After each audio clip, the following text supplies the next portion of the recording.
Welcome again to Joe Stunner Boxing.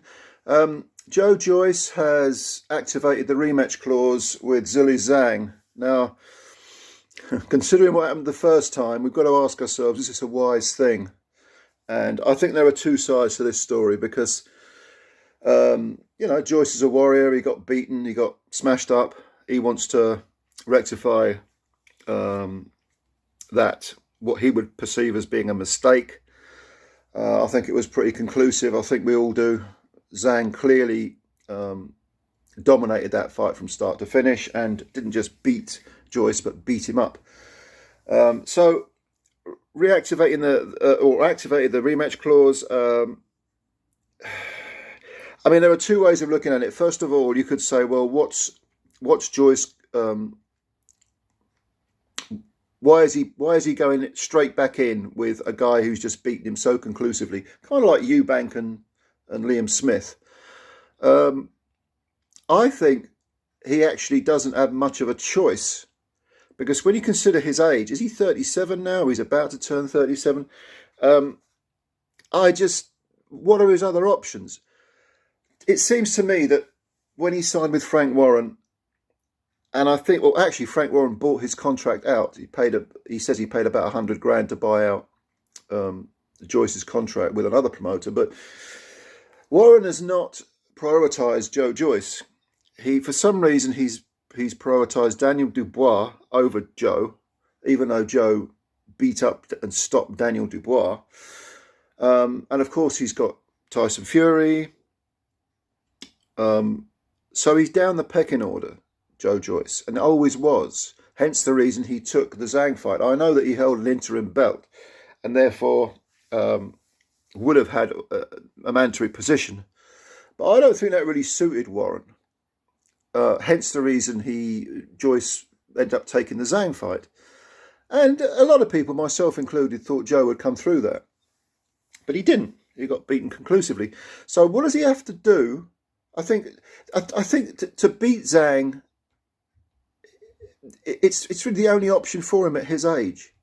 I don't think Warren is going to bend over backwards to get him any other fights. Whereas if Joe does take on Zhang again and wins, he's back kind of to where he was, which is he'll hold the interim belt and he will have an inside track for, hopefully, or theoretically, he'll have an inside track to fight, one of the champions. Now, in order for him to win, first of all, we can start with sparring with southpaws. Because in that first fight, Joe didn't look like he'd ever seen a southpaw before in his life. And he was getting hit with the backhand again and again. Those crosses were just, pinging off Joe's face. And of course, Joe was actually shaken badly in one of the rounds. Was it the fourth round? One of those rounds? And was, he didn't go down because, the guy's got, a steel jaw. But he was wobbled, badly shaken, and for the first time in his career, he looked badly hurt, and he was clinging on to Zhang. So the correct preparation, sparring lots of southpaws, big lumps who have got weight behind them, because don't forget Zhang came in at 20 stone or a few pounds under it, whereas Joyce lost a stone. Between the two fights, between Parker and Zhang, he was a stone lighter for whatever reason. I don't understand that.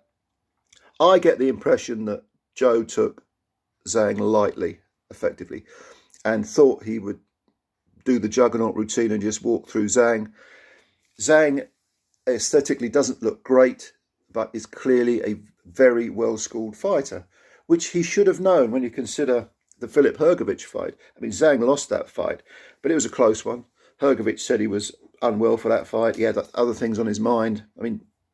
Emotionally and mentally unwell as well. Well, not unwell, but he had things on his mind, put it that way.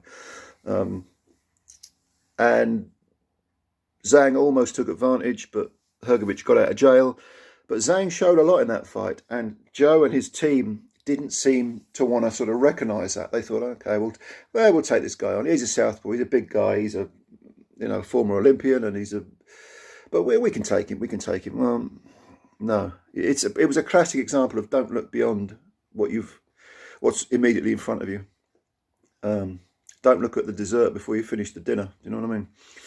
So Joe, I think, has to have his preparation correct this time.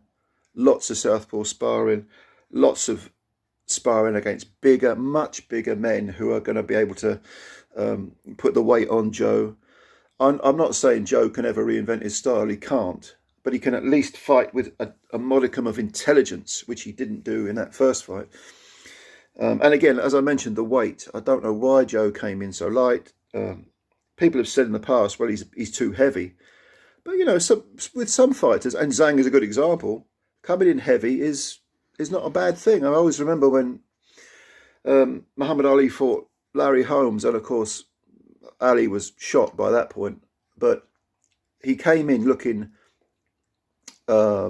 aesthetically great. He was lighter, and Angelo Dundee said light ain't right, because he knew that Muhammad was going to be drained of his energy, and he looked the part, all those dietary pills he'd taken to lose weight. But of course he was a literal shell of what he once was. Losing weight, certainly for heavyweights, is not necessarily a good thing. This is not a bodybuilding contest. It's not a beauty contest. You don't have to look like Adonis. This is about boxing, and coming in at a comfortable weight, a suitable weight for the opponent, is a very important aspect of it. So I think this is a gamble by Joyce. I would certainly make Zhang the favourite in the rematch. But I think his options are so limited, he kind of has to take the fight. And if he was to win, it would be a great achievement, because Zhang's a very good fighter, and it would get him back up the pecking order. But I'm not convinced at all that Warren and Queensberry are that interested in Joyce. He's almost like a secondary thought, an afterthought perhaps. And I think that, do I think Joe will win? My immediate reaction is no, but I'll have a think about it and probably do a video close to the time. But the preparation is going to have to be 100% better than it was before. And mentally, he's got to be on his game. He's got to be thinking about this guy and treating him like a serious threat rather than just, again, an afterthought. So what do you think about this? Do you think Joe's got any chance in the rematch? Do you think it's the right decision? Perhaps you think Joe should avoid Zhang, even though he's 37, go down a different path.